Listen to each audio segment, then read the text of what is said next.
한국 문화가 우리 아이들을 이상하게 만들고 있습니다. 미국 지역 라디오 진행자 마크 윌리엄스의 이 한마디에 미국 동부 소도시 전체가 찬반으로 갈라졌습니다. 극장 벽에는 고우백이라는 낙서가 생겼고 한류 팬들은 겁에 질렸습니다. 불과 2년 전만 해도 이 동네 마트에 김치 하나 없었는데 지금은 한국 코너가 따로 생기고 고추장 타코가 인기 메뉴 1위에 올랐죠. 변화의 속도가 너무 빨랐습니다. 이건 한국 정부가 만든 문화공작 아니냐? 지역 시민단체 대표는 생방송에서 당당히 음모론을 제기했습니다. 그런데 하버드 연구원 한 명이 나섰습니다. 통계가 아니라 일상의 증거를 들고요. 호텔 직원의 한국 화장품, 카페 매니저의 한국어 노트, 할머니의 김치 샌드위치. 더 충격적인 건 이 작은 간담회 하나가 지역 전체의 분위기를 바꿔놓았다는 겁니다. 대체 미국 소도시 빵집에서 무슨 일이 벌어진 걸까요? 지금부터 그 전말을 공개합니다. 구독과 좋아요 누르시고 댓글에 대한민국 화이팅이라고 써주세요. 여러분의 참여가 모두에게 힘이 되고 여러분에게는 행운이 됩니다. 가을바람이 차창을 스치는 소리가 유난히 부드럽게 들리던 날이었습니다. 저는 늘 그랬듯 파네라 카페 구석 자리에 앉아 노트북을 펼쳤죠. 이곳은 미국 동부의 작은 소도시, 제 이름은 김서윤, 47살이고요. 하버드 대학교 국제문화정책연구원으로 일하고 있습니다. 사실 하버드라는 이름이 주는 무게감과 달리 제 일상은 꽤 평범했어요. 이 카페는 제게 제2의 집이나 다름없었습니다. 강의가 없는 날이면 아침 10시쯤 이곳에 와서 커피 한 잔과 수프 한 그릇으로 하루를 시작하곤 했죠. 직원들은 제가 문을 열고 들어서기만 해도 서윤, 오늘도 아메리카노? 라고 먼저 물어봤습니다. 동네 할머니들은 제 옆자리에 앉아 손주 자랑을 늘어놓기 일쑤였고요. 10년이 넘는 시간 동안 저는 이 자리에서 수많은 논문을 썼습니다. 문화가 어떻게 국경을 넘는지, 사람들의 인식이 어떻게 변하는지 그런 것들을 연구했죠.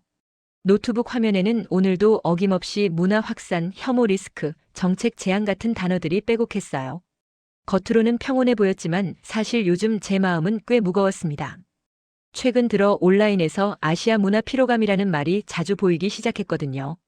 누군가는 K-팝을 조롱했고 누군가는 한국 드라마가 너무 많이 추천된다며 불평했습니다. 심지어 한국 문화가 우리를 침략한다는 과격한 표현까지 등장했죠. 저는 커피를 한 모금 마시며 창밖을 바라봤습니다. 그리고 문득 생각했어요. 제가 10년 넘게 써온 연구 논문들이 과연 현실을 조금이라도 바꿨을까요? 학술지에 실린 제 글을 읽은 사람이 몇 명이나 될까요? 숫자와 그래프로 가득한 보고서가 누군가의 마음을 움직인 적이 있을까요? 손가락으로 키보드를 두드리다가 저는 잠시 멈췄습니다. 화면에는 방금 쓴 문장이 떠 있었어요. 문화정책의 성공은 통계가 아니라 개인의 변화에서 측정되어야 한다. 맞는 말이었지만 왠지 공허하게 느껴졌습니다. 그때 핸드폰이 진동했어요. 메일 알림이었습니다. 발신자는 한국정부 문화정책 담당부서, 제목에는 이렇게 적혀 있었죠. 현장 기반 자문 요청 마이너스 실용적 문화외교 정책 수립을 위한 증언 필요. 저는 메일을 열어봤습니다.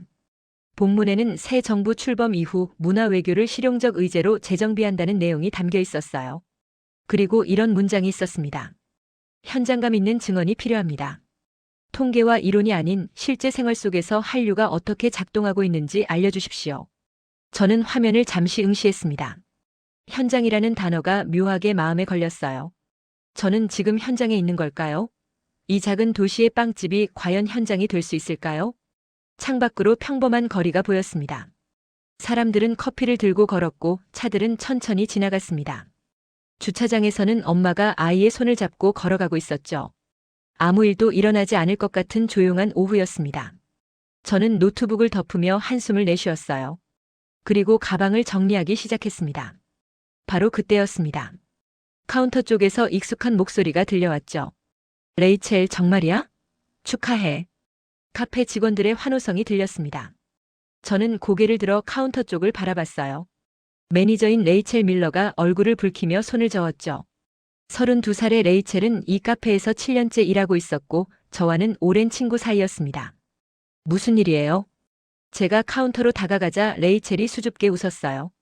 사실 약혼했거든요. 다음 달에 발표하려고 했는데 언니가 먼저 알아챘네요. 동료 직원이 레이첼의 어깨를 두드리며 축하한다고 말했습니다. 저도 진심으로 기뻤죠. 레이첼은 착하고 성실한 사람이었으니까요. 잠시 후 저는 다시 자리로 돌아왔습니다. 그런데 레이첼이 커피 한 잔을 들고 제 테이블로 왔어요. 그녀는 의자를 빼더니 조심스럽게 앉았습니다. 서윤, 사실 말하고 싶은 게 있었어요. 레이첼의 목소리에는 묘한 설렘이 담겨 있었습니다. 저 요즘 외국어 공부를 시작했거든요. 어머, 정말요? 이탈리아어예요? 레이첼은 약혼자가 이탈리아계 미국인이라고 전에 말한 적이 있었습니다. 당연히 이탈리아어를 배울 거라고 생각했죠. 그런데 레이첼이 고개를 저었어요. 처음엔 그랬어요. 이탈리아어 앱을 깔고 한 달 정도 공부했죠. 근데 그녀가 잠시 머뭇거리더니 말을 이었습니다. 우연히 케이팝을 듣게 됐어요. 스트레이 키즈라는 그룹이요. 처음엔 그냥 유튜브 추천 영상이었는데 가사가 이상하게 마음에 와닿더라고요. 그래서 한국어로 바꿨어요. 저는 순간 말문이 막혔습니다. 레이첼이 한국어를 배우고 있다고요? 지금은 매일 출근 전에 30분씩 공부해요. 안녕하세요, 감사합니다 정도는 이제 할 수 있어요. 레이첼은 핸드폰을 꺼내 보여줬습니다. 화면에는 한국어 학습 앱이 떠 있었고 연속 학습 일수가 56일이라고 표시돼 있었어요. 근데 왜 한국어를? 약혼자분은 뭐라고 하세요? 처음엔 놀랐죠. 근데 이해해줬어요. 제가 설명했거든요. 이 노래들이 저한테 어떤 의미인지. 레이첼이 작은 목소리로 말했습니다. 있잖아요, 서윤. 가사 내용이 달라요. 미국 팝송은 주로 사랑 아니면 파티 얘기잖아요. 근데 이 노래들은 외로움, 불안, 꿈, 그런 것들에 대해 이야기해요. 제가 느끼는 감정을 누군가 대신 말해주는 것 같았어요. 저는 레이첼의 눈을 바라봤습니다. 그녀의 눈에는 진심이 담겨 있었어요. 정치 얘긴 모르겠고 그냥 사람을 덜 외롭게 만드는 것 같아요. 그게 좋았어요. 그 순간 저는 연구실에서 수십 번 썼던 문장을 떠올렸습니다. 문화는 정책으로 설계할 수 없고 사람의 마음에서 발생한다. 제가 이론으로만 알고 있던 것을 레이첼이 지금 삶으로 보여주고 있었던 거죠. 레이첼, 그 말. 정말 중요한 말이에요. 제가 말했지만 목소리가 조금 떨렸습니다. 레이첼은 제 반응이 이상했는지 웃으며 일어섰어요. 너무 진지해지는 건가요? 그냥 취미예요, 취미. 그녀는 카운터로 돌아갔습니다. 저는 멍하니 앉아 있었죠. 레이첼의 고백이 제 머릿속을 계속 맴돌았어요. 사람을 덜 외롭게 만드는 것. 그게 바로 문화의 힘이었습니다. 저는 노트북을 다시 열었습니다. 그리고 새 문서를 만들어 한 문장을 적었어요. 문화는 계획으로 만들 수 없다. 사람의 외로움을 덜어줄 때 스스로 번진다. 이게 제가 한국 정부에 전해야 할 메시지였습니다. 통계가 아니라 이런 이야기, 레이첼 같은 사람의 진짜 목소리 말이죠.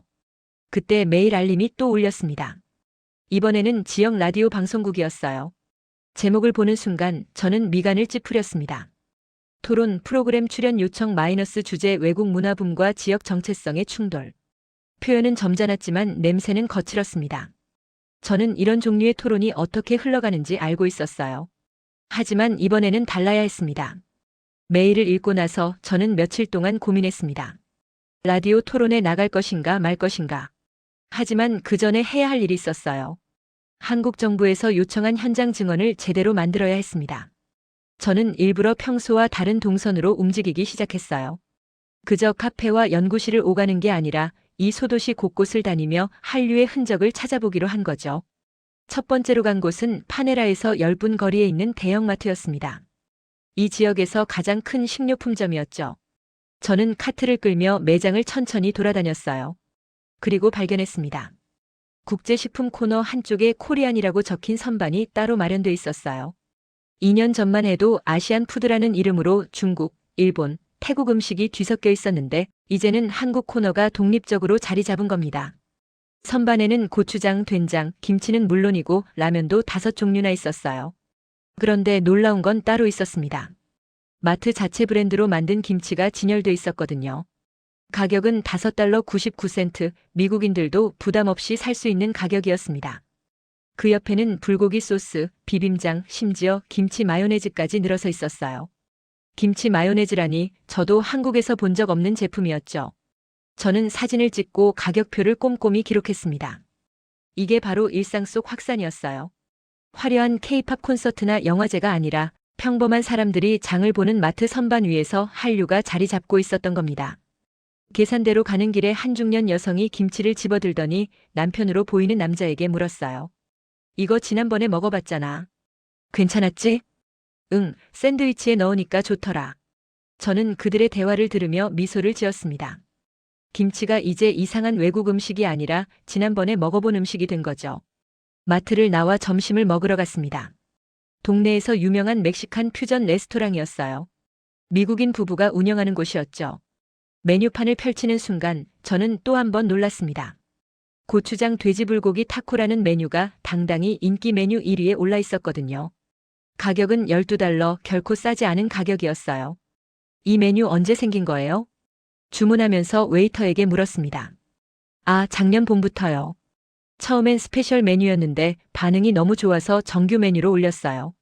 지금은 하루에 50개 정도 나가요. 50개라니 이 작은 식당에서 상당한 수치였습니다.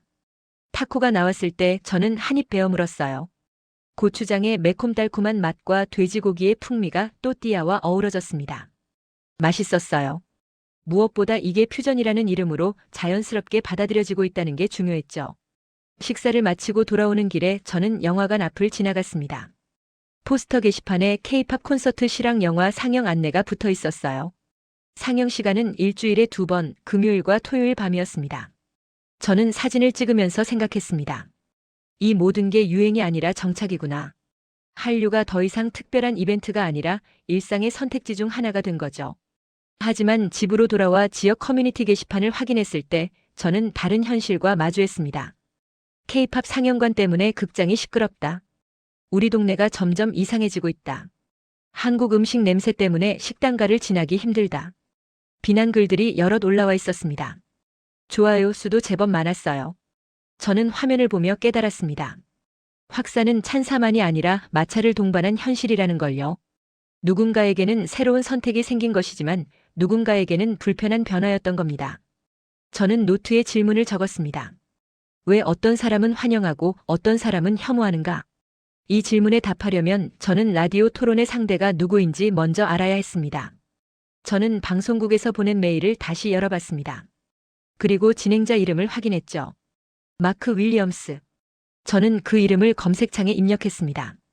55살, 이 지역에서 20년 넘게 라디오를 진행해온 베테랑이었어요. 온화한 목소리로 유명했죠. 하지만 최근 몇 달간 그의 방송 주제를 보니 제 예상이 틀리지 않았다는 걸 알 수 있었습니다. 외국 문화의 과도한 유입, 지역 정체성을 위협하나? K-팝 열풍, 청소년 문화에 미치는 영향은? 한류, 정부 주도 문화 전략의 산물인가? 제목만 봐도 방향이 보였어요. 그는 질문을 던지지만 결론은 늘 한 방향이었습니다. 저는 그의 최근 방송 파일을 몇 개 들어봤습니다. 목소리는 부드러웠지만 내용은 날카로웠어요. 여러분, 저는 그냥 궁금한 겁니다. 한국 문화가 이렇게 빠르게 퍼지는 게 자연스러운 현상일까요? 아니면 뒤에 누군가의 계획이 있는 걸까요? 그는 직접적으로 비난하지 않았습니다. 대신 의심을 심었죠. 청취자들이 스스로 결론을 내리게 만드는 방식이었어요. 한국 정부가 문화산업에 쓰는 예산, 여러분 아십니까?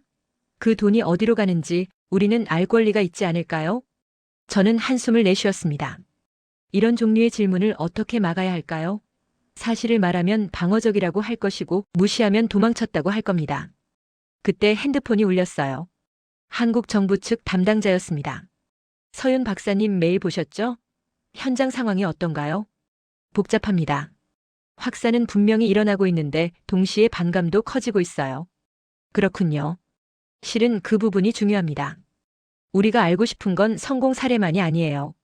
실제로 현장에서 벌어지는 감정 지형을 알고 싶습니다. 혐오가 있다면 그것도 보고해 주세요. 담당자의 목소리는 진지했습니다. 정책은 좋은 소식만 들으면 실패합니다. 불편한 진실이 필요해요. 전화를 끊고 나서 저는 결심했습니다. 라디오 출연을 수락하기로요.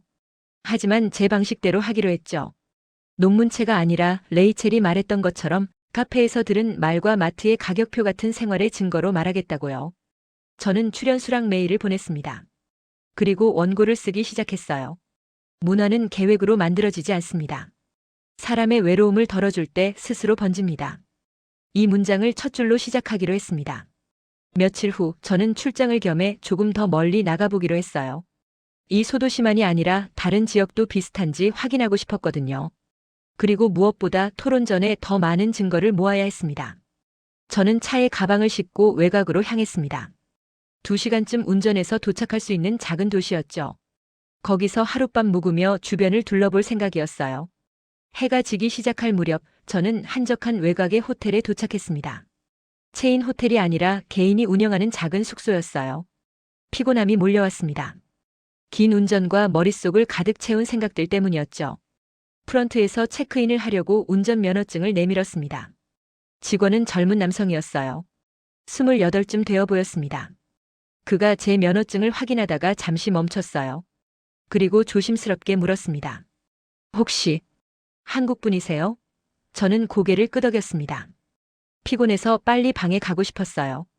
그런데 그 직원은 잠깐만요라고 말하더니 서둘러 사무실로 들어갔습니다. 무슨 문제라도 있나 싶어 기다리고 있는데 잠시 후 그가 두 손 가득 뭔가를 안고 나왔어요. 화장품 상자들이었습니다. 포장과 설명서가 전부 한글로 쓰여 있었죠. 죄송한데요, 이거 한국 제품 맞죠? 제가 온라인으로 샀는데 설명서를 못 읽어서요. 그의 목소리에는 수줍음과 기대가 섞여 있었습니다. 네, 한국 화장품이에요. 제가 대답하자 그의 얼굴이 환해졌어요. 진짜요? 사실 저 한국 드라마 보면서 한국어 공부하고 있거든요. 아직 읽기는 어렵지만요. 저는 그제야 글을 제대로 봤습니다. 이름표에는 에단이라고 적혀 있었어요. 드라마요? 네, 작년부터 봤어요. 처음엔 그냥 심심해서 틀었는데 계속 보게 되더라고요. 이상하게 위로가 됐어요. 에단은 레이첼과 똑같은 말을 했습니다. 위로라는 단어를요. 저는 그의 화장품 상자를 하나하나 확인해 줬습니다. 어떤 순서로 쓰는지, 어떤 효과가 있는지 설명했죠. 에단은 핸드폰에 열심히 메모했어요. 감사합니다.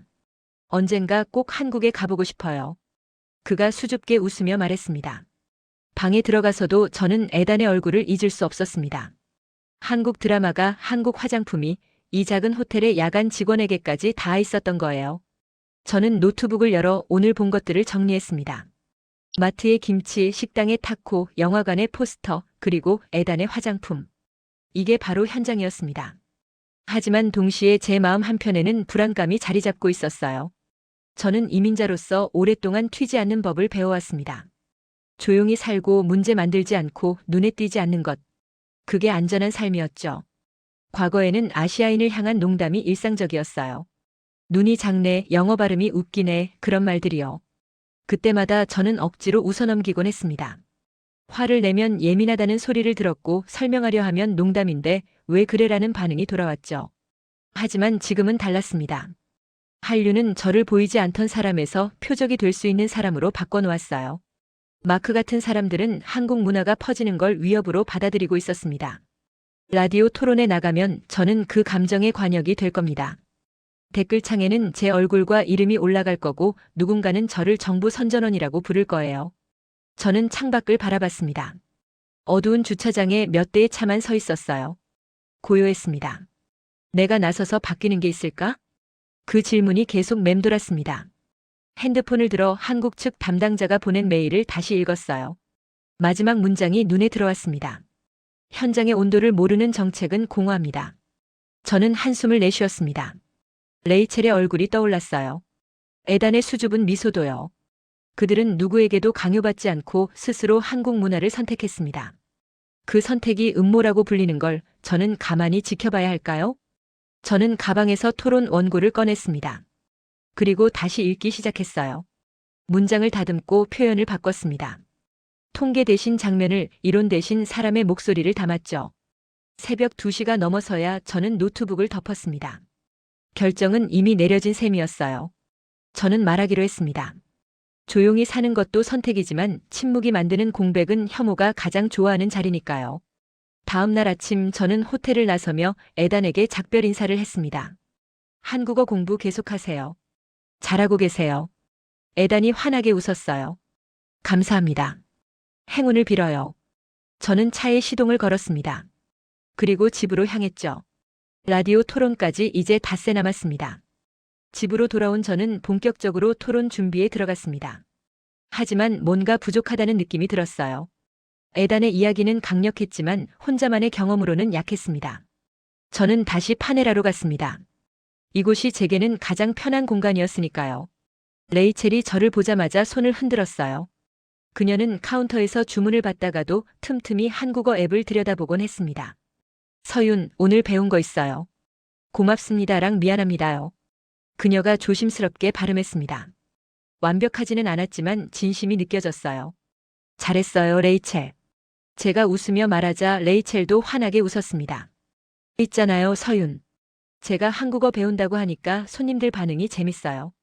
어떤 분은 나도 케이팝 좋아해라고 하고 어떤 분은 왜 하필 한국어냐고 묻기도 해요. 부정적인 반응도 있었어요? 있죠. 한두 명은 미국인이면 영어나 제대로 하지라고 했어요. 근데 신경 안 써요. 제 선택이니까요. 레이첼의 태도는 단호했습니다. 저는 그녀에게 라디오 토론 얘기를 꺼냈어요. 사실 제가 곧 라디오 토론에 나가요.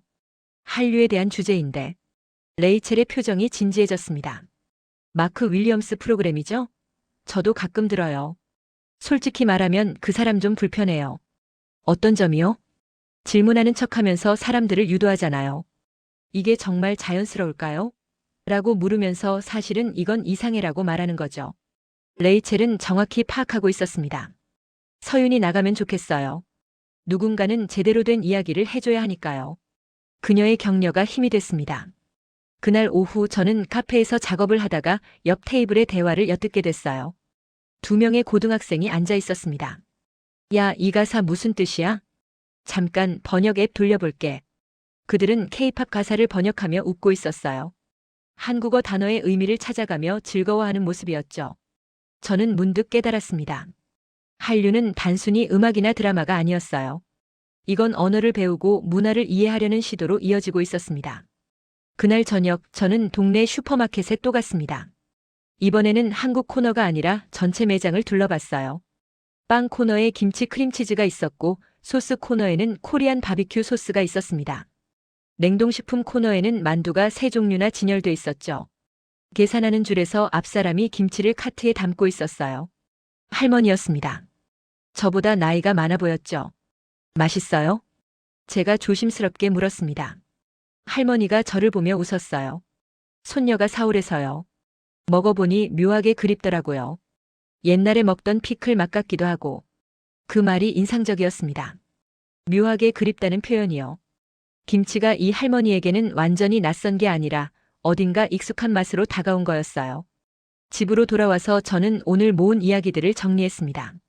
레이첼의 한국어 공부, 학생들의 가사 번역, 할머니의 그리운 김치. 이 모든 게 증거였어요. 한류는 강요가 아니라 선택이었고 선전이 아니라 공감이었습니다. 저는 토론 원고에 한 문장을 추가했습니다. 통계보다 먼저 변하는 건 누군가의 하루입니다. 바로 그때 핸드폰이 울렸어요. 방송국에서 온 문자였습니다. 토론 포맷 변경 안내 마이너스 생방송으로 진행, 청취자 전화 참여 가능. 저는 화면을 보며 긴장감을 느꼈습니다. 생방송이라는 건 편집이 없다는 뜻이었어요.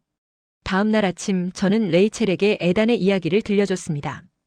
호텔 프런트 직원이 한국 화장품을 두 손 가득 들고 나왔다는 얘기를요. 레이첼은 눈을 반짝이며 들었어요. 와, 정말요? 저만 이상한 게 아니었네요. 그녀가 가방에서 작은 노트를 꺼냈습니다. 표지에는 한글로 한국어 공부라고 삐뚤삐뚤하게 쓰여 있었어요. 서윤, 이거 좀 봐요. 노트를 펼치자 알록달록한 색깔로 가득했습니다. 안녕하세요, 감사합니다 같은 기본 인사말부터 시작해서 케이팝 가사 일부가 적혀 있었어요. 그런데 한 페이지에서 제 눈길이 멈췄습니다. 스트레이 키즈 노래 가사 한 구절이 한글과 영어로 함께 적혀 있었거든요. 이 문장 때문에 울었어요. 레이첼이 손가락으로 가리키며 말했습니다. 넌 혼자가 아니야라는 가사였어요. 듣는 순간 가슴이 뭉클했죠. 약혼 준비하면서 스트레스 많이 받았거든요. 모든 게 완벽해야 한다는 압박감?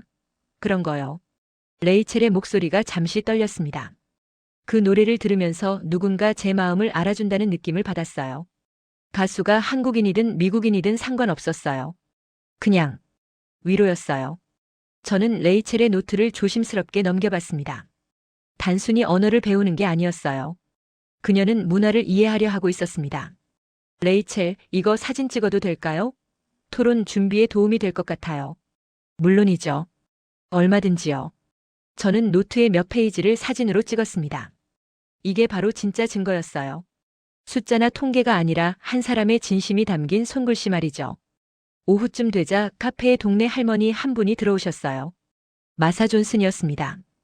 71살, 이 동네에서 50년 넘게 사신 분이죠. 마사 할머니는 늘 같은 자리에 앉아 크로스워드 퍼즐을 푸셨어요. 저와는 가끔 날씨나 동네 소식을 나누는 사이였습니다. 서윤, 오늘 뭐 먹을까 고민 중이야. 할머니가 메뉴판을 보며 말씀하셨어요. 할머니, 오늘 스페셜 메뉴 괜찮을 거예요. 뭔데? 김치 들어간 그릴드 치즈 샌드위치래요.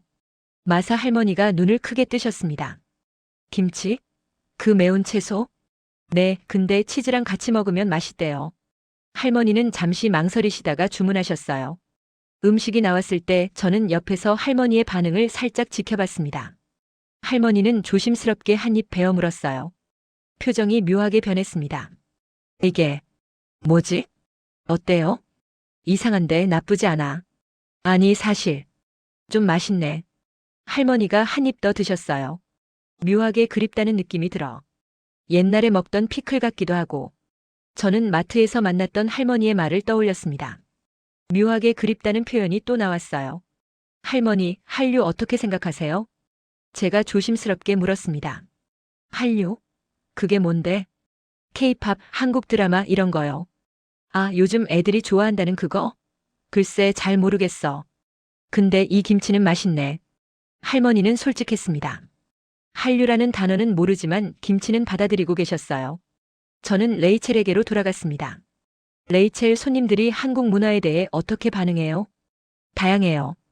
어떤 분들은 관심 많고 어떤 분들은 무관심하죠. 근데 요즘 느낀 건 예전처럼 낯설어하지는 않아요. 낯설어하지 않는다? 네, 2년 전만 해도 제가 케이팝 얘기하면 그게 뭐야? 라는 반응이었거든요. 근데 지금은 아, 그거 들어봤어 정도예요. 모르는 사람도 적어도 존재는 알고 있는 거죠. 레이첼의 관찰은 정확했습니다. 한류가 특별한 것에서 존재하는 것으로 바뀌고 있었어요. 그날 저녁 저는 토론 원고에 한 문장을 더 추가했습니다. 한류의 확산은 팬덤이 아니라 일상 속에서 낯설지 않아지는 과정입니다. 핸드폰에서 알림이 울렸어요. 방송국에서 온 메시지였습니다. 토론 예상 질문 리스트 전달 마이너스 첨부 파일 확인 바랍니다. 저는 파일을 열어봤습니다. 질문들이 쭉 나열돼 있었죠. 한국 정부가 문화산업에 투자하는 예산 규모를 아십니까? 한류가 정부 주도 프로젝트라는 주장에 대해 어떻게 생각하십니까? 질문만 봐도 방향이 보였습니다. 저는 깊게 숨을 들이쉬었어요. 이제 사흘 남았습니다. 토론을 이틀 앞두고 저는 마지막 현장 조사를 나갔습니다. 한류의 흔적을 더 모아야 했어요. 단순히 존재한다는 것만이 아니라 어떻게 일상에 스며들었는지 구체적으로 보여줘야 했으니까요. 저는 일부러 제가 자주 가지 않는 동네로 차를 몰았습니다. 쇼핑몰, 서점, 약국, 공원. 평범한 미국인들이 일상을 보내는 공간들이었죠. 첫 번째로 들른 곳은 대형 서점이었습니다. 입구에서부터 눈에 띄는 게 있었어요. K-팝 매거진 코너가 따로 마련돼 있었거든요. 2년 전만 해도 음악 잡지 한 구석에 겨우 한두 권 있던 건데 이제는 독립된 선반이 생긴 겁니다. 선반 앞에서 13살쯤 돼 보이는 소녀가 잡지를 펼쳐보고 있었어요. 엄마로 보이는 여성이 옆에 서 있었습니다. 엄마, 이거 사도 돼? 벌써 지난달에도 샀잖아. 근데 이번엔 인터뷰가 새로 실렸어. 엄마는 한숨을 쉬며 지갑을 꺼냈어요. 평범한 모녀의 대화였습니다. K-팝이 특별한 게 아니라 그냥 10대가 좋아하는 하나의 음악 장르가 된 거죠. 저는 책 코너로 갔습니다. 한국어 학습서 섹션이 눈에 들어왔어요. 6개월 전보다 책이 2배는 늘어난 것 같았습니다. 초급부터 중급까지 회화부터 문법까지 다양했어요. 한 권을 집어들었습니다. 표지에는 이렇게 적혀 있었어요. K-드라마로 배우는 생활 한국어. 드라마 대사를 예문으로 쓴 교재였습니다. 저는 사진을 찍었습니다. 이것도 증거였으니까요. 서점을 나와 근처 약국에 들렀습니다. 화장품 코너에 가니 예상대로 한국 화장품 브랜드가 한 선반을 차지하고 있었어요. 에단이 가지고 있던 것과 같은 제품들도 보였습니다. 젊은 여성 한 명이 제품을 고르고 있었어요. 저는 다가가 조심스럽게 말을 걸었습니다. 그 제품 좋아요? 네, 여드름에 효과 좋더라고요. 친구가 추천해줬어요. 한국 제품인 거 알고 샀어요? 물론이죠. 그래서 산 거예요. 한국 화장품이 요즘 좋잖아요. 그녀는 당연하다는 듯이 대답했습니다. 한국 제품이라는 게 장점이 된 거죠. 점심시간쯤 돼서 저는 공원으로 갔습니다. 벤치에 앉아 샌드위치를 먹으며 사람들을 관찰했어요. 조깅하는 사람들, 산책하는 가족들, 책을 읽는 학생들. 평범한 오후였습니다. 그런데 한 벤치에 앉은 2명의 고등학생이 눈에 들어왔어요. 이어폰을 나눠 끼고 뭔가를 함께 듣고 있었습니다. 가끔 한국어 가사가 들렸어요. 이 부분 발음 어떻게 해? 잠깐 다시 들어보자. 그들은 한국어를 따라하며 웃고 있었습니다. 완벽하지 않았지만 즐거워 보였어요. 저는 문득 생각했습니다. 이게 바로 문화의 힘이구나. 강요하지 않아도 홍보하지 않아도 사람들이 스스로 찾아가는 것. 오후에는 동네 영화관에 갔습니다. 포스터 게시판을 자세히 봤어요. K-팝 콘서트 실황 영화뿐 아니라 한국 영화 한 편도 상영 중이었습니다. 매표소 직원에게 물었습니다. 한국 영화 관객 많이 와요? 주말엔 꽤 차요. 특히 젊은 층이 많이 오죠. 한국 영화라서 꺼리는 사람은 없나요? 예전엔 좀 있었어요. 자막 읽기 싫다고요. 근데 요즘은 자막 있는 거 익숙해했어요. 넷플릭스 보면서 다들 자막 보거든요. 직원의 말이 흥미로웠습니다. 한국 드라마가 넷플릭스를 통해 퍼지면서 자막에 대한 거부감이 줄어든 거예요. 마지막으로 들른 곳은 대형마트였습니다. 이번에는 한국 코너만이 아니라 다른 코너들도 둘러봤어요. 냉동식품 코너에는 코리안 스타일 치킨 너겟이 있었고 소스 코너에는 고추장 핫소스가 있었습니다. 스낵 코너에는 한국 과자가 3종류나 진열돼 있었죠. 계산대로 가다가 매니저를 만났습니다. 저를 알아보더니 반갑게 인사했어요. 서윤 박사님 오랜만이에요. 안녕하세요. 요즘 한국 제품 많이 들어오던데요. 네, 지난 6개월 사이에 2배로 늘었어요. 매출도 좋고요. 어떤 제품이 제일 잘 나가요? 김치 마요네즈요. 처음엔 반신반의했는데 예상보다 훨씬 잘 팔려요. 왜 그럴까요? 매니저가 잠시 생각하더니 말했습니다. 익숙해지는 속도가 빠른 것 같아요. 처음엔 호기심으로 사지만 한번 먹어보고 괜찮으면 계속 사거든요. 새로운 맛이지만 이상하게 낯설지 않다고 하더라고요. 새롭지만 낯설지 않다. 완벽한 표현이었습니다. 집으로 돌아오는 길에 저는 오늘 본 것들을 정리했습니다. 서점의 잡지, 약국의 화장품, 공원의 학생들, 영화관의 관객, 마트의 상품들. 이 모든 게 한류가 더 이상 유행이 아니라 일상이 됐다는 증거였어요. 하지만 동시에 불안감도 있었습니다. 커뮤니티 게시판을 확인했을 때 여전히 불평하는 글들이 올라오고 있었거든요. 저는 토론 원고를 다시 펼쳤습니다. 이제 내일입니다. 토론 전날 밤 저는 원고를 마지막으로 점검하고 있었습니다. 긴장되지만 준비는 됐다고 느꼈어요. 레이첼의 노트, 에단의 화장품, 마트의 김치, 공원의 학생들. 저에게는 진짜 이야기가 있었으니까요.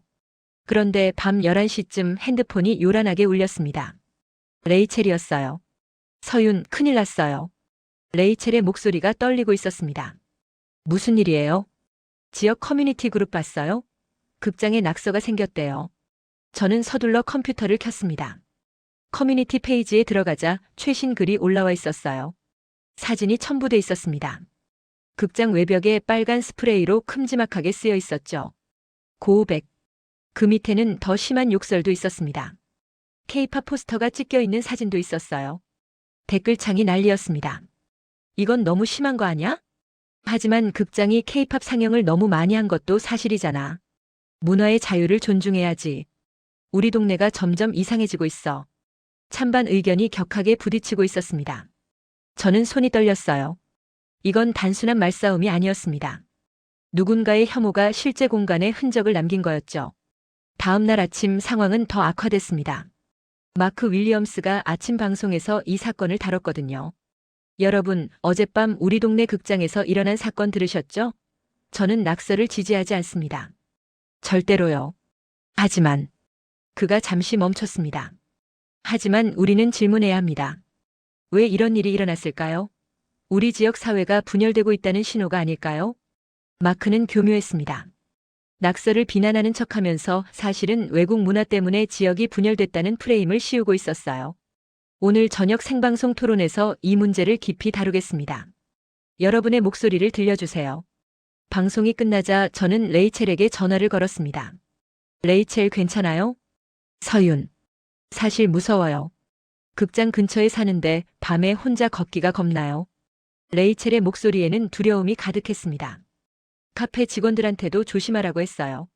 요즘 한국 문화 관련해서 말 조심하자고요. 제 가슴이 내려앉았습니다.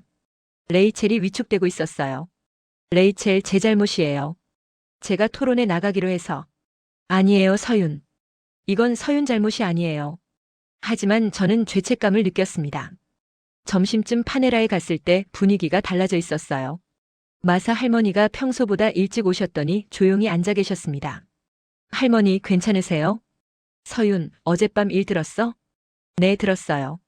이렇게까지 할 일이냐 싶어. 음악이 뭐가 잘못이라고. 할머니는 속상해 하셨습니다. 저는 한국 정부 측 담당자에게 전화를 걸었습니다. 담당자님, 상황이 복잡해졌어요. 어젯밤 극장에 혐오 낙서가 생겼습니다. 알고 있습니다. 뉴스에 나왔더군요. 토론을 취소하는 게 나을까요? 불을 더 키울 것 같아서요. 담당자는 잠시 침묵했습니다. 서윤 박사님, 이게 바로 현장이에요. 불편하고 위험하지만 이게 진짜 온도입니다. 오히려 더더욱 사실을 말씀해 주세요. 전화를 끊고 저는 창밖을 바라봤습니다. 평화로워 보이는 거리였지만 그 밑에는 갈등이 끓고 있었어요. 오후쯤 방송국에서 연락이 왔습니다. 박사님, 오늘 저녁 토론 포맷이 조금 바뀌었습니다. 청취자 전화뿐 아니라 현장 패널도 추가됐어요. 누구죠? 지역 시민단체 대표님입니다. 문화 다양성과 지역 정체성에 대해 균형 잡힌 시각을 제공하실 거예요. 저는 직감적으로 알았습니다. 균형이라는 말 뒤에 뭐가 숨어 있는지요. 저는 원고를 다시 꺼냈습니다. 그리고 한 문장을 추가했어요. 혐오는 확산을 멈추게 하는 게 아니라 확산의 수준을 시험합니다. 저녁 6시 저는 방송국으로 향했습니다. 차 안에서 레이첼에게 문자가 왔어요. 서윤, 힘내요. 우리가 잘못한 게 없잖아요. 저는 미소를 지었습니다. 그래요, 우리는 잘못한 게 없었어요. 방송국 주차장에 도착했을 때 저는 깊게 숨을 들이쉬었습니다. 방송국 대기실에 들어서자 마크 윌리엄스가 커피를 마시며 서 있었습니다. 55살의 그는 생각보다 온화한 인상이었어요. 회색 머리에 안경을 쓴 모습이 오히려 신뢰감을 줬습니다. 서윤 박사님이시죠? 만나서 반갑습니다. 그가 악수를 청했습니다. 저는 손을 맞잡으며 그의 눈을 봤어요. 적대감은 없었지만 호기심도 없었습니다. 그저 오늘의 게스트를 보는 눈빛이었죠. 또 다른 패널분도 곧 오실 겁니다. 마크가 말했습니다. 잠시 후 문이 열리며 한 남자가 들어왔어요. 40대 후반쯤 돼 보이는 사람이었습니다. 정장을 입고 서류 가방을 들고 있었죠. 안녕하십니까? 지역발전시민연대 대표 톰 해리슨입니다. 그가 명함을 건넸습니다. 명함에는 지역문화보존, 공동체 정체성 수호 같은 단어들이 적혀 있었어요. 저는 직감적으로 알았습니다. 이 사람은 단순히 반대 의견을 내는 사람이 아니구나. 프레임을 씌우는 사람이구나. 오늘 좋은 토론이 되길 바랍니다. 톰이 미소를 지었습니다. 하지만 그 미소에는 따뜻함이 없었어요. 생방송 5분 전 제작진이 마지막 안내를 했습니다. 오늘은 청취자 전화 참여가 많을 것 같습니다. 어젯밤 사건 때문에요. 감정적인 반응이 나올 수도 있으니 차분하게 대응해 주세요. 저는 고개를 끄덕였습니다. 손이 차가워졌어요. 방송이 시작됐습니다. 안녕하십니까, 청취자 여러분. 마크 윌리엄스입니다. 오늘은 뜨거운 주제를 다뤄볼까 합니다. 바로 외국 문화의 유입과 지역 정체성의 문제입니다. 마크의 목소리는 부드러웠습니다. 어젯밤 우리 동네 극장에서 불행한 일이 있었죠. 낙서 사건입니다. 저는 이런 폭력적 행동을 절대 용납할 수 없습니다. 하지만 동시에 질문해야 합니다. 왜 이런 일이 일어났을까요? 그가 저를 봤습니다. 오늘 모신 첫 번째 게스트는 김서윤 박사님입니다. 하버드 대학교 국제문화정책연구원이시죠. 박사님, 한류가 이렇게 빠르게 퍼지는 이유가 뭐라고 보십니까? 저는 준비한 대로 답했습니다. 문화는 계획으로 만들어지지 않습니다. 사람의 마음을 움직였기 때문에 퍼지는 거죠. 예를 들어, 저는 레이첼의 이야기를 꺼냈어요. K-팝 가사가 그녀의 외로움을 덜어줬다고요. 그런데 톰이 끼어들었습니다. 박사님, 그건 개인의 경험일 뿐입니다. 통계적으로 한국 정부가 문화산업에 투자하는 예산이 얼마인지 아십니까? 알고 있습니다. 하지만 연간 6천억 원이 넘습니다. 이게 자연스러운 확산이라고 할 수 있을까요? 톰은 숫자로 압박했습니다. 저는 차분하게 답했어요. 투자가 있다고 해서 사람들이 강제로 좋아하게 되는 건 아닙니다. 미국도 할리우드에 막대한 투자를 하지만 그걸 문화공작이라고 부르진 않잖아요. 마크가 웃으며 끼어들었습니다. 흥미로운 비교네요. 하지만 할리우드는 오랜 역사가 있죠. 반면 한류는 갑자기 나타났습니다. 갑자기가 아닙니다. 20년 넘게 쌓여온 겁니다. 제가 정정했지만 마크는 이미 다음 질문으로 넘어갔어요. 청취자분들 전화를 받아보겠습니다. 첫 번째 전화 주신 분 어디 계십니까? 저는 동네 주민입니다. 솔직히 요즘 불편해요. 극장 가면 K-팝 영화뿐이고 식당 가면 한국 음식 냄새가 나고요.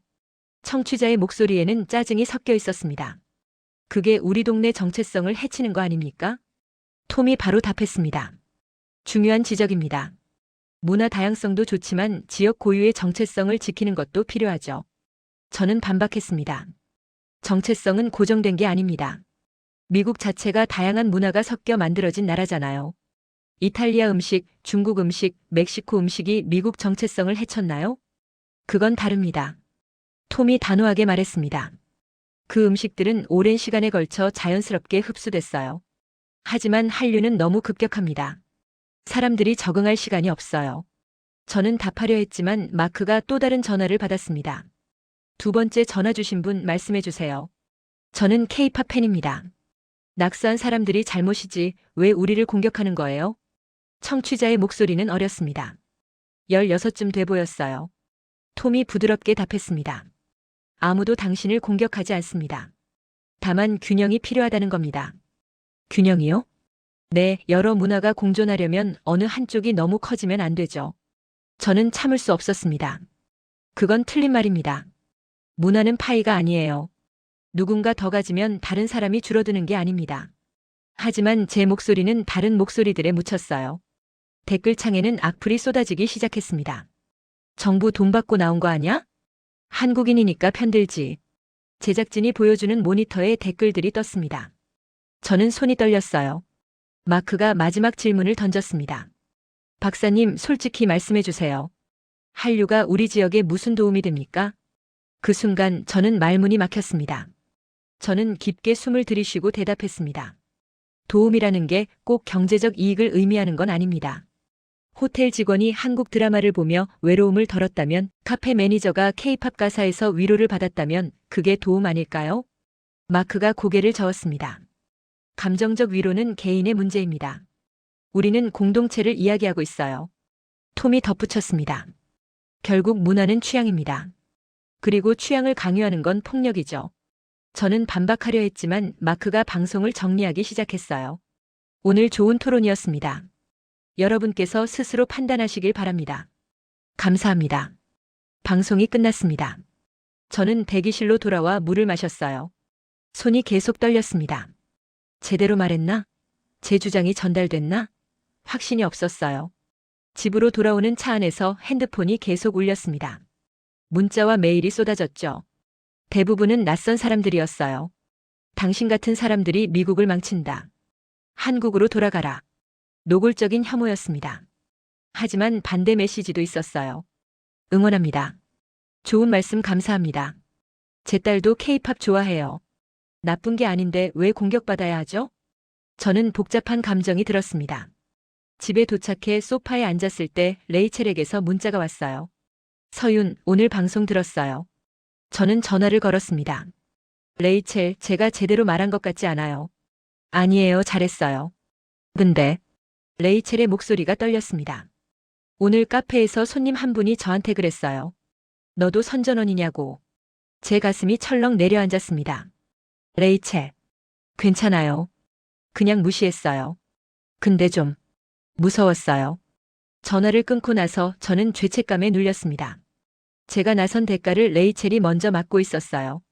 밤 11시쯤 한국 정부 측 담당자에게서 메일이 왔습니다. 제목은 간단했어요. 보고서 방향 재논의. 메일을 열어보니 예상보다 차가운 어조였습니다.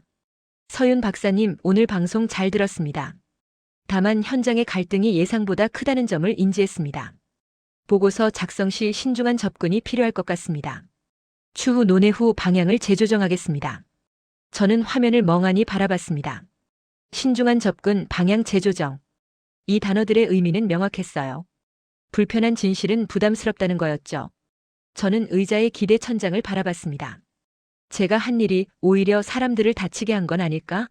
레이첼은 상처받았고 한국 측은 부담스러워하고 혐오는 더 커진 것 같았어요.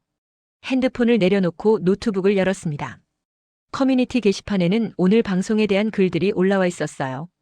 오늘 토론 들었는데 한국인 박사 말이 맞는 것 같다. 아니다. 우리 지역이 너무 빠르게 변하고 있다. 낙서한 사람들이 문제지 왜 문화를 탓하나? 문화 침략이 분명하다. 의견은 극명하게 갈렸습니다. 저는 창밖을 바라봤어요. 어두운 밤이었습니다. 거리는 고요했지만 제 마음은 요란했죠. 내가 뭘 한 거지? 상황을 더 나쁘게 만든 건 아닐까? 그때 핸드폰이 울렸습니다. 저장되지 않은 번호였어요. 저는 조심스럽게 받았습니다. 여보세요? 서윤, 나야. 마사. 마사 할머니의 목소리였습니다. 할머니, 이 번호는 어떻게 해? 레이첼한테 받았어. 어제 방송 봤어. 할머니의 목소리는 평소보다 진지했습니다. 서윤, 내일 시간 있니? 할 얘기가 있어. 저는 고개를 끄덕였습니다. 네, 있어요. 그럼 내일 카페에서 보자. 전화가 끊겼습니다. 저는 핸드폰을 내려놓고 소파에 몸을 묻었어요. 지쳤습니다. 모든 게 무너지는 것 같았죠. 이 밤이 제 인생에서 가장 어두운 밤이 될 줄은 그때는 몰랐습니다. 다음 날 아침 저는 거의 잠을 못 잔 채로 파네라로 향했습니다. 눈 밑에는 다크서클이 내려앉았고 몸은 천근만근 무거웠어요. 카페에 들어서자 레이첼이 걱정스러운 얼굴로 저를 맞았습니다. 서윤, 괜찮아요? 얼굴이 안 좋아 보여요. 괜찮아요. 그냥 좀 피곤해서요. 저는 억지로 미소를 지었습니다. 마사 할머니는 이미 구석 자리에 앉아 계셨어요. 평소와 달리 크로스워드 퍼즐이 아니라 신문을 읽고 계셨습니다. 할머니 오셨네요. 제가 다가가자 할머니가 신문을 접으셨어요. 앉아. 커피 마실래? 네, 감사합니다. 레이첼이 커피 2잔을 가져왔습니다. 그리고 조용히 물러났죠. 마사 할머니는 한동안 커피만 마시며 말이 없으셨어요. 저도 기다렸습니다. 서윤, 어제 방송 봤어. 할머니가 입을 열었습니다. 나도 겁이 나더라. 할머니도요? 그럼. 낙서 사진 봤을 때 옛날 생각이 났거든. 할머니의 목소리가 조금 떨렸습니다. 내가 젊었을 때 이 동네에 일본인 가족이 이사 왔어. 착한 사람들이었지. 근데 어느 날 그 집 창문에 돌이 날아왔어. 진주만을 잊지 말자는 쪽지와 함께. 저는 숨을 죽이고 들었습니다. 동네 사람들은 다들 좋은 척했어. 하지만 아무도 나서지 않았지. 그 가족은 1년도 안 돼서 이사 갔어. 나는 그때 19이었고 아무것도 하지 못했어. 할머니가 저를 바라봤습니다. 서윤, 겁난다고 입 다물면 결국 낙서한 사람이 이기는 거 아냐? 제가 말하려 했지만 목이 메었어요. 하지만 할머니, 제가 말했는데도 상황이 나아지지 않았어요. 오히려 더 나빠진 것 같아요. 당장은 그럴 수 있어. 근데 말이야, 변화는 천천히 오는 거야. 할머니가 제 손을 잡았습니다. 서윤이가 한 말 나는 들었어. 분명히 들은 사람이 있을 거야. 그때 레이첼이 다가왔어요. 손에 노트를 들고 있었습니다. 서윤, 할머니, 제 말 좀 들어주세요. 레이첼은 평소와 달리 단호한 표정이었습니다. 저 어제 너무 무서웠어요. 솔직히 한국어 공부 그만둘까 생각도 했어요. 제 가슴이 철렁했습니다. 근데 집에 가서 생각했어요. 제가 뭘 잘못했나? 저는 그냥 음악이 좋아서 위로받아서 공부한 건데 그게 잘못인가? 레이첼의 목소리가 떨렸습니다. 그래서 결정했어요. 계속할 거예요. 누가 뭐라 해도. 그녀가 노트를 펼쳤습니다. 오늘 아침에 새로운 문장 배웠어요. 포기하지 않겠습니다. 레이첼이 한국어로 조심스럽게 말했습니다. 발음은 완벽하지 않았지만 결의는 분명했어요. 저는 울컥했습니다. 눈물이 났어요. 레이첼. 서윤, 울지 마요. 우리가 잘못한 게 없잖아요. 마사 할머니가 레이첼의 어깨를 두드렸습니다. 이 친구 말이 맞아. 우리가 잘못한 게 없어. 저는 깨달았습니다. 제 싸움은 마크나 톰이 아니었어요. 침묵이 만드는 공백이었습니다. 그 공백은 혐오가 가장 좋아하는 자리였죠. 할머니 레이첼. 감사합니다. 저는 눈물을 닦았습니다. 제가 너무 약해졌나 봐요. 약한 게 아니야. 당연히 힘든 거지. 할머니가 말씀하셨어요. 그날 오후 저는 한국 측 담당자에게 다시 메일을 보냈습니다. 담당자님, 저는 보고서를 원래대로 작성하겠습니다. 불편한 진실까지 포함해서요. 이 현장을 지우면 정책은 거짓말이 됩니다. 메일을 보내고 나니 마음이 조금 가벼워졌어요. 저는 노트북을 열어 원고를 다시 썼습니다. 이번에는 통계도 자랑도 아니었어요. 한류는 사람을 덜 외롭게 만들었습니다. 그래서 누군가는 두려워했습니다. 하지만 두려움에 굴복하면 우리는 더 외로워질 뿐입니다. 문장을 쓰는 동안 저는 다짐했습니다. 이제 제 방식대로 하겠다고요. 논쟁이 아니라 증언으로, 공격이 아니라 기록으로. 저는 레이첼에게 물었습니다. 레이첼, 작은 간담회를 열면 어때요? 여기 카페에서요. 간담회요? 네, 제목은 거창하지 않게. 우리 동네에 스며든 한국 문화, 그리고 우리가 느끼는 감정 정도로요. 레이첼의 눈이 반짝였습니다. 좋아요. 제가 도와줄게요. 마사 할머니도 고개를 끄덕이셨어요. 나도 이웃 좀 데려올게. 저는 처음으로 며칠 만에 제대로 된 미소를 지었습니다. 어둠은 아직 남아있었지만 작은 빛이 보이기 시작했습니다. 일주일 후 파네라 카페 한쪽에 작은 공간이 마련됐습니다. 테이블 몇 개를 붙이고 간단한 스크린을 설치했어요. 레이처은 직접 만든 쿠키를 접시에 담아 놓았습니다. 서윤, 사람들이 올까요? 레이첼이 불안한 목소리로 물었어요. 오든 안 오든 우리는 해야 해요. 저는 노트북과 자료들을 펼쳐 놓았습니다. 오후 2시, 약속된 시간이 됐습니다. 처음엔 아무도 오지 않았어요. 레이첼과 저 마사 할머니만 앉아 있었죠. 그런데 10분쯤 지나자 한 명씩 사람들이 들어오기 시작했습니다. 마사 할머니가 데려온 이웃 2명, 레이첼의 동료 직원, 그리고 뜻밖에도 에단이 나타났어요. 박사님 기억하세요? 호텔에서 만났던 에단이에요. 에단, 어떻게 여기까지? SNS에서 봤어요. 꼭 오고 싶었어요. 에단이 수줍게 웃었습니다. 15명 정도가 모였습니다. 많지 않았지만 충분했어요. 저는 간담회를 시작했습니다. 안녕하세요. 오늘 이렇게 와주셔서 감사합니다. 제목이 좀 길죠? 우리 동네에 스며든 한국 문화, 그리고 우리가 느끼는 감정. 오늘은 논쟁이 아니라 이야기를 나누고 싶습니다. 저는 스크린을 켰습니다. 그리고 지난 몇 주간 모은 사진들을 보여줬어요. 마트의 한국 코너 사진, 고추장 타코 메뉴판, 극장 포스터, 서점의 한국어 교재, 그리고 호텔에서 에단이 보여줬던 화장품 사진. 이게 제가 본 일상입니다. 특별한 게 아니에요. 그냥 우리 동네 곳곳에 있는 것들이죠. 사람들이 사진을 보며 고개를 끄덕였습니다. 에단이 용기를 내어 손을 들었어요. 제가 말해도 될까요? 물론이죠. 에단이 일어섰습니다.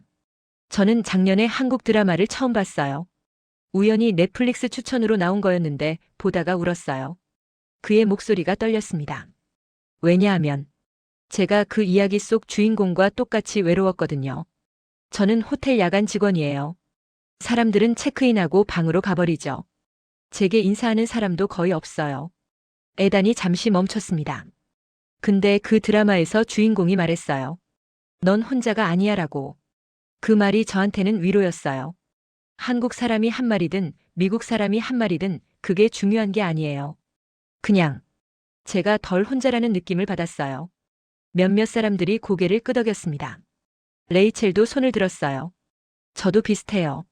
K-팝 가사가 저를 위로했어요. 약혼 준비하면서 스트레스 많았거든요. 완벽해야 한다는 압박감?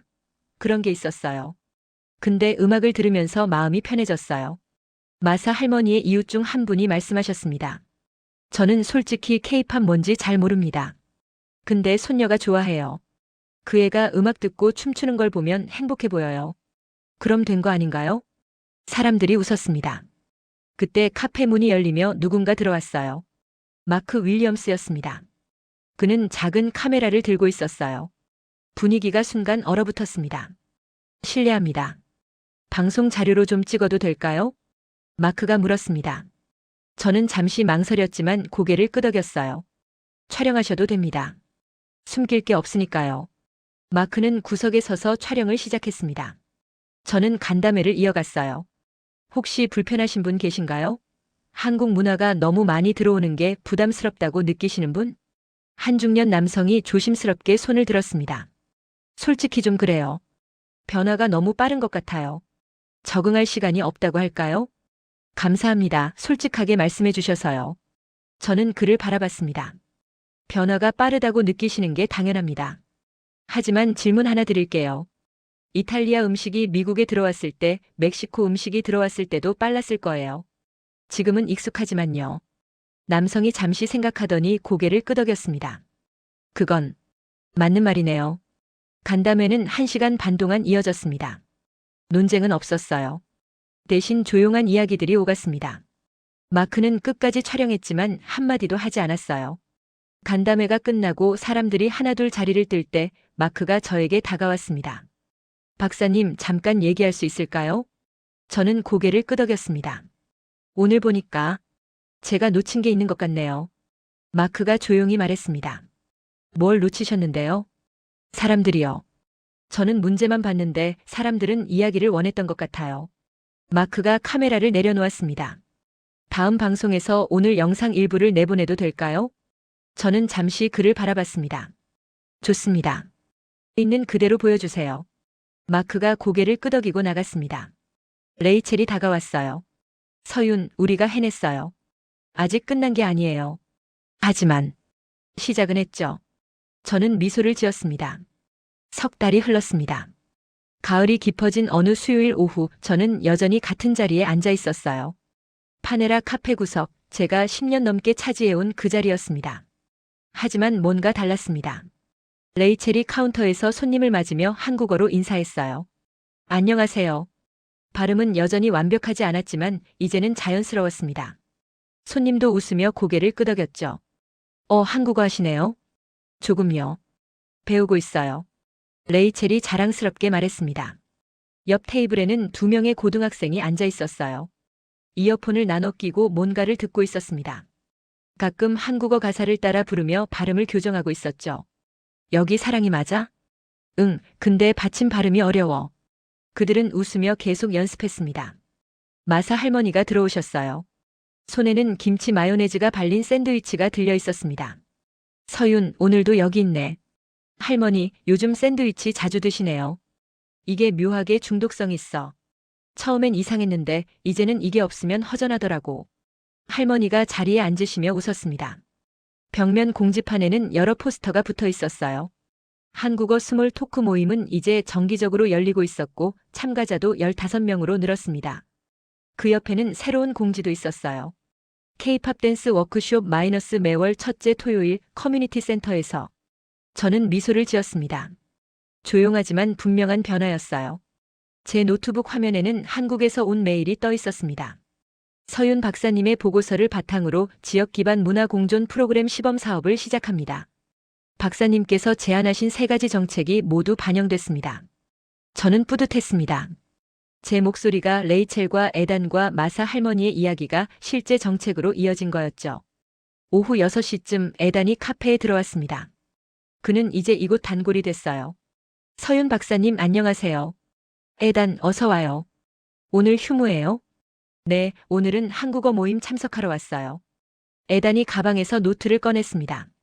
한글로 빼곡히 채워져 있었어요. 요즘 문장 만들기 연습하고 있어요. 저는 호텔에서 일합니다. 이렇게요. 잘하고 있어요, 에단. 저는 진심으로 응원했습니다. 저녁 7시 한국어 모임이 시작됐습니다. 레이첼이 진행을 맡았어요. 마사 할머니를 포함해 12명이 모였습니다. 오늘은 자기소개를 한국어로 해볼 거예요. 천천히 해도 돼요. 레이첼의 목소리는 부드러웠습니다. 한 명씩 돌아가며 서툰 한국어로 말했어요. 저는 마사입니다. 71살입니다. 저는 에단입니다. 한국 드라마를 좋아합니다. 완벽하지 않았지만 진심이었습니다. 저는 그 장면을 보며 조용히 노트북을 열었어요. 새 원고를 시작했습니다. 이야기는 대단한 사건에서 시작되지 않았습니다. 한 도시의 빵집에서 누군가의 외로움이 줄어드는 순간에서 시작됐습니다. 저는 더 이상 증명하려 하지 않았어요. 대신 기록했습니다. 이 작은 변화들이 언젠가 누군가에게는 용기가 되고 누군가에게는 편견을 내려놓는 계기가 될 거라고 믿으며요. 창밖으로 해가 완전히 졌습니다. 거리에는 가로등이 켜지고 사람들이 저녁 산책을 나왔어요. 평범한 수요일 저녁이었습니다. 하지만 이 평범함 속에 작지만 단단한 변화가 자리 잡고 있었어요. 한류는 더 이상 뉴스 속 화려한 무대가 아니었습니다. 이곳 파네라 카페에서 마트 선반 위에서 고등학생의 이어폰 속에서 살아 숨쉬고 있었죠. 레이첼이 모임을 마치고 제게 왔어요. 서윤, 오늘 정말 좋았어요. 다들 즐거워하더라고요. 레이첼이 잘 이끌어줘서 그래요. 아니에요. 서윤이 시작해준 거예요. 레이첼이 제 손을 잡았습니다. 덕분에 저도 우리 모두도 조금 덜 외로워졌어요. 저는 레이첼을 바라봤습니다. 그녀의 눈에는 진심이 담겨 있었어요. 마사 할머니가 일어서며 말씀하셨습니다. 서윤, 나는 이제 안다. 문화는 싸우는 게 아니라 나누는 거더라고. 저는 고개를 끄덕였습니다. 맞아요, 할머니. 나누는 거예요. 집으로 돌아가는 길 저는 하늘을 올려다봤습니다. 별이 총총히 박혀 있었어요. 핸드폰에서 알림이 울렸습니다. 한국 측 담당자였습니다. 박사님 보고서 덕분에 좋은 방향이 나왔습니다. 감사합니다. 저는 미소를 지으며 답장을 보냈어요. 저야말로 감사합니다. 현장의 목소리를 들어주셔서요. 차에 시동을 걸며 저는 오늘 하루를 떠올렸습니다. 극장 낙서는 지워졌고 혐오 댓글은 줄어들었습니다. 완전히 사라진 건 아니었지만 적어도 대화는 계속되고 있었어요. 저는 라디오를 켰습니다. 마크의 방송이 흘러나왔어요. 오늘 소개할 곡은 한국 그룹의 노래입니다. 가사가 참 좋더군요. 음악이 흘러나왔습니다. 저는 조용히 웃었습니다. 결국 제가 깨달은 건 이거였어요. 문화는 계획으로 만들어지지 않습니다. 사람의 마음을 움직였기 때문에 누군가의 외로움을 덜어줬기 때문에 퍼지는 거죠. 그리고 한류의 진짜 힘은 콘텐츠가 아니라 타인의 삶에 들어가 앉는 능력이었습니다. 통계보다 먼저 변하는 건 누군가의 하루였고 혐오에 맞서는 가장 강한 힘은 사람을 사람으로 보는 마음이었습니다. 이 작은 빵집에서 시작된 변화는 계속될 거예요. 천천히 하지만 확실하게요. 여러분, 저 김서윤의 이야기는 여기까지입니다. 미국 작은 도시의 빵집에서 시작된 평범한 이야기였죠. 하지만 이 평범한 이야기가 우리에게 중요한 진실을 알려줍니다. 문화는 정부가 만드는 게 아니에요. 계획이나 음모도 아닙니다. 문화는 사람의 외로움을 덜어줄 때, 누군가의 마음을 움직일 때 스스로 번지는 거예요. 호텔 직원 에단이 한국 드라마를 보며 나도 혼자가 아니구나 느꼈을 때, 카페 매니저 레이첼이 K-팝 가사에서 위로를 받았을 때, 그게 바로 한류의 진짜 힘이었습니다. 통계보다 먼저 변하는 건 누군가의 하루입니다. 마트 선반 위에 김치, 식당 메뉴판에 고추장 타코, 학생들의 이어폰 속 한국어 가사. 이런 작은 일상의 변화들이 모여서 세상을 바꿉니다. 그리고 그 과정에서 혐오와 오해도 생깁니다. 극장 벽의 낙서처럼 악플처럼요. 하지만 우리가 배운 건 혐오에 맞서는 가장 강한 힘은 논쟁이 아니라 진짜 사람들의 이야기라는 거예요. 에단의 수줍은 고백, 레이첼의 한국어 노트, 마사 할머니의 용기. 이런 진심 어린 목소리가 결국 사람들의 마음을 움직였습니다. 한류는 콘텐츠가 아닙니다. 타인의 삶에 들어가 앉는 능력이에요. 그리고 그 능력의 핵심은 사람을 사람으로 보는 마음입니다. 여러분도 기억해 주세요.